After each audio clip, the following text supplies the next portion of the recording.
Hello guys, welcome to my vlog. Ilang days pa lang ako dito guys, nararamdaman ko na ay nako, spoiled brat is real. Yeah.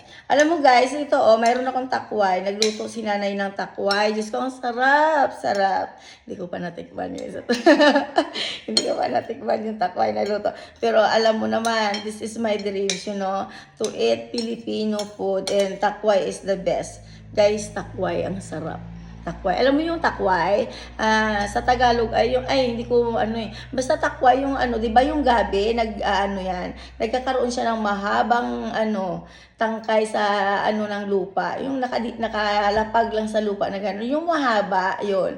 Ayun yung ginagawa na aming adobo. Takway ang tawag doon, guys. At yun ay pag tumubo ulit yun, magkakaroon ulit ng bagong gabi. Yung alam mo na yung tangkay ng gabi na taas na magdadahon, yung gano'n. Parang orchids, nagiging gano'n din sa sanga ng gano'n, magkakaroon ng bagong orchids, gano'n din yung takway.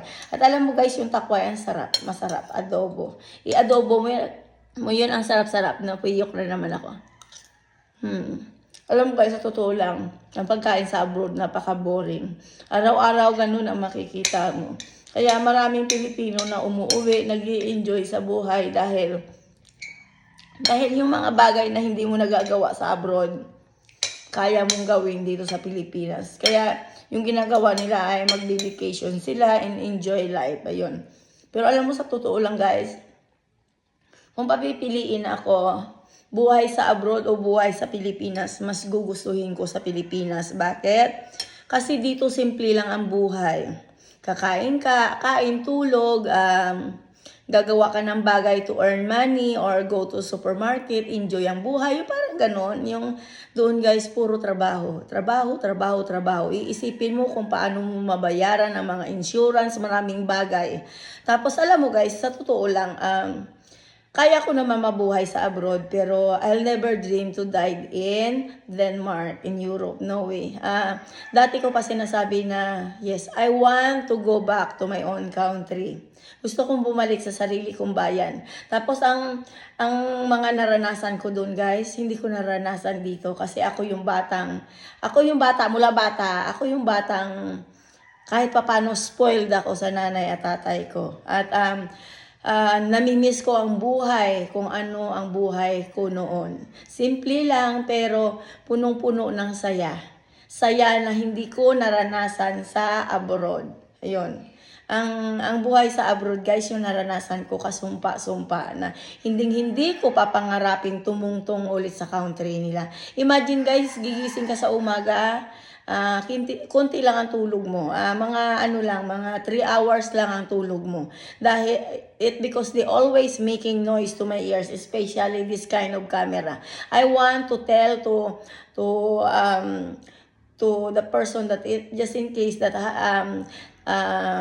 Sir Rapitol po I will ask help for assistant. Yeah.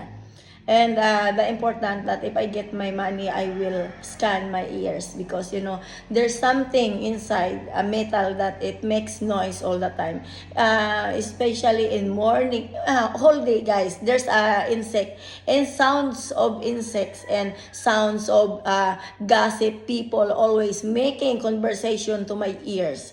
And I know that it's a person, guys. I know the person who is shouting to my ears all the time. At yun, guys, ang ipapakalkal ko kapag sakaling tinulungan ako ni Sir Rapitol po. Kasi hindi nakakatuwa lahat ng naranasan ko. It because of this, guys, yan, na-abuse ako. Yan. Pag tinanggal ko to, guys, ayan, dyan yung makikita, guys, ang lahat. Dyan yung makikita kung bakit kailangan nilang ayun ng insekto kasi akala nila ay matutulog ako maghapon. No, guys. Ang gawain ko sa Denmark ay magtrabaho. Lately lang, from 2023, how they make my life worse. Itong tenga na to, guys, sobrang ingay. Sobrang ingay. May lagapukan pa yan, guys. Naglalagapok kung anong ipalagapok sa tenga ko. Kaya this time guys, ipapatanggal ko to guys at gagawin ko rin sa kanila, palagapukin ang tenga nila. Yes, kung anong pakiramdam. Kasi sa totoo lang, wala naman nakakatawa sa pamparam-pam-pam, ang pakiramdam, pamparam-pam-pam. Ayun guys, yung mga tao dyan guys na nagkukot sa akin to say something, insert a wrong grammars, ayun ay mukhang tanga. Yeah. Tangang hindi marunong mag-English.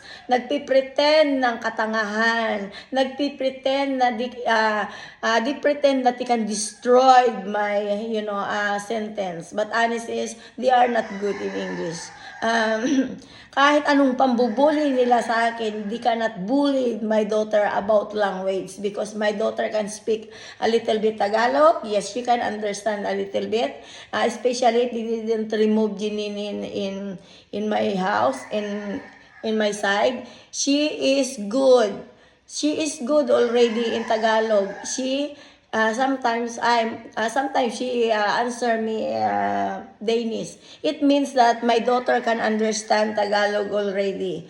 And this time I try my best to if she can understand. But honestly, I teach Janine that she can use Google Translate to translate in Tagalog. So she is not, it's not difficult for her to go to Philippines. Yes, if she is 18 years old. Honest guys is she can travel now. Yeah, she can travel now with signature that you allowed your daughter to go somewhere. But I can wait. I need to wait. Yes, I'm waiting that she is 18 years old, that she can do what she want to do, that no one can hold her neck. Do this, do that, do this, do that. Honestly is I continue my life in Denmark like that.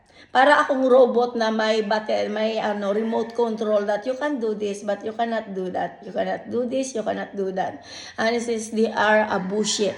Bullshit in my life in how many years. And then they said that I ruined their country. Well, I challenge you. I dare you. Put like this. If you lie, to be continue, bring Denmark in Philippines. Because honestly, all of them is guilty. Even the small kids, if you ask a question, they can answer. Because, start 7 years old until 90 years old, they know what's happening in my life in Denmark. And now they pretend that they didn't know me. Oh, shut up, Denmark. Honestly, you're good to make lie story all the time. If you tell the truth, it's best. But honest is, in how many years you ruin my life, you make me more stronger than what you expected. Denmark. To all people in Denmark, all peoples, all of you there, you know what's happening in my life in how many years. You know that you make me bullshit in internet, but this time that I have YouTube channels, Denmark, Denmark, you are like this in my eyes only, like that. Thank you to insulting me, even in English language. Honestly, there's a lot of stupid to your country that they cannot manage to speak English.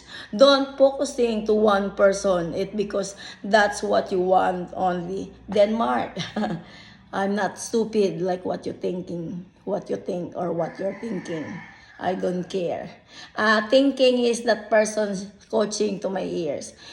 I don't care anymore. So you need to do is just move away, miles away from me. And if you think that I ruin your country, like this first, Denmark, especially your prime minister, in Denmark.